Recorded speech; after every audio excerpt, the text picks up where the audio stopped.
सृष्टि अवपात दक्षिण पूर्व गांगेय पश्चिमबंग उपत्यका बांग्लादेश उपकूल अंचल में सक्रिय स्पष्ट चिन्हित लघुचाप क्षेत्र आहुरी घनीभूत हो अवपात परिणत होइछि। यह आगामी 24 घंटा जाए पश्चिम उत्तर पश्चिम दिगरे पश्चिमबंग आड़कू गति करिब। यार प्रभाव में अति प्रबल वर्षा नहीं ओडिशा को रेड अलर्ट जारी करिछि भारतीय पाणीपाग विभाग। वज्रपात सहित अति प्रबल वर्षा नहीं मयूरभंज केन्दुझर और सुंदरगढ़ को रेड अलर्ट जारी करा जायछि। घंटा प्रति 40 ରୁ 50 किलोमीटर बेगरे पवन बहिब। 200 मिलीमीटर रु अधिक वर्षा हेब। 24 घंटा पई अनुगुल ढेंकानाल देवगढ़ बालेश्वर भद्रक जाजपुर केन्द्रापड़ा को ऑरेंज अलर्ट सहित अन्य 16टी जिला को येलो अलर्ट जारी करिछि आंचलिक पाणीपाग केन्द्र। बंदर गुड़ी को सतर्क सूचना जारी करा जायछि। समुद्र अशांत थिबारु 24 घंटा पई मत्स्यजीवी को समुद्र जीवाकू बारण करा जायछि।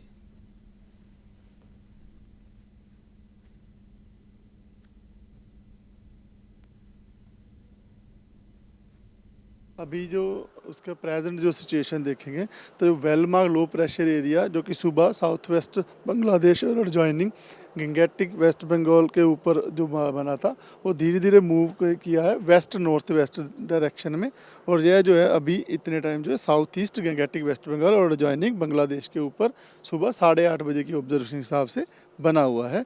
यह जो इसकी जो एसोसिएटेड साइक्लोनिक सर्कुलेशन है वो 7.6 किलोमीटर समुद्र सतह से मीन सी लेवल से ऊंचाई तक बनी हुई है और ऊंचाई के साथ जाते जाते साउथ वेस्ट डायरेक्शन की तरफ उसकी टिल्ट भी है। और यह सिस्टम जो है कंटिन्यूसली अभी नॉर्थ वेस्ट डायरेक्शन में मूव करने की संभावना रख रहा है और यह अगले 24 घंटे में एक डिप्रेशन के रूप में कंसंट्रेट होने की संभावना रख रहा है। तो इसके प्रभाव की वजह से हमारे जो उड़ीसा की बात करें तो 2 दिन तक मेनली इस सिस्टम का प्रभाव रहेगा, जिसमें कि हमने आज रेड वार्निंग भी दी गई है जिसमें एक्सट्रीमली हैवी रेनफॉल भी हो सकता है इसकी वजह से। और डे 2 में very heavy rainfall orange alert दिया हुआ है। तो जिसमें अगर हम आज ऑब्जर्वेशन की बात करें तो जो साइक्लोनिक सर्कुलेशन की वजह से ऑलरेडी हमारे उड़ीसा के ऊपर वाइड स्प्रेड डिस्ट्रीब्यूशन कल ही हो गया है। सर जो अवपात सृष्टि होइछि तार प्रभाव रे वर्षा केते अधिक रहइबो और बन्या परिस्थिति सृष्टि होबार संभावना अछि कि? गतकाली जो लघुचाप क्षेत्र सृष्टि होता उत्तर बंगोपसागर रे ताहा आज पूर्वाह्न रे कलिकतार उत्तर पूर्व दिगरे पश्चिमबंग उपरे यह गोटे अवपात परिणत हो केन्द्रीभूत अच्छी। यह धीरे धीरे उत्तर पश्चिम दिगरे गति करुछि।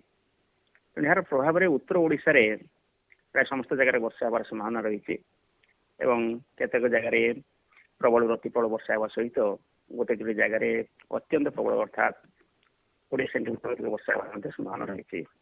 तेणु विषय तो आपड़ जदि उत्तर ओडिशार अंचल सब देखिए ता भितर महानदी बुढ़ाबलंग बैतरणी सुवर्णरेखा ब्राह्मणी इत्यादि नदी अववाहिका रही से अववाहिका मानक वर्षा होबार संभावना रही। तेणु से अववाहिक रिजर्वर सीताजन स्टेटस उपर निर्भर करुच्ची बन्या हम कि नहीं। किंतु जेहेतु गत लघुचाप समय रे सुवर्णरेखा नदी अववाहिका अधिक वर्षा होता है बन्या सृष्टि होता से अंचल में अधिक वर्षा होवार संभावना रही। तो आम से प्रति सतर्क होगा उचित। या सहित जो सहरांचल रही से जो खालुआ अंचल सब रही से पानी जमी जापे। केते दिन एभली वर्षा लागि रहइबो? सबुठु अधिक वर्षा आज हबार संभावना रही कारण धीरे धीरे या पश्चिम उत्तर पश्चिम गति करने फल वर्षा काली ठारू कमिबार लगिबो। तथापि आज आम रेड कलर वार्निंग देइछु किछि जिला पे उत्तर ओडिशा रे एवं आसंता काली ऑरेंज वार्निंग रही। तेणु विषय तो आज और काली 2 दिन पर्यंत प्रबल गति वर्षा होबार संभावना रही। धीरे धीरे उत्तर पश्चिम ओडिशा रे वर्षा अधिक होगा लगिबो एवं पहर दिन पाखरु वर्षार परिमाण कमिबो।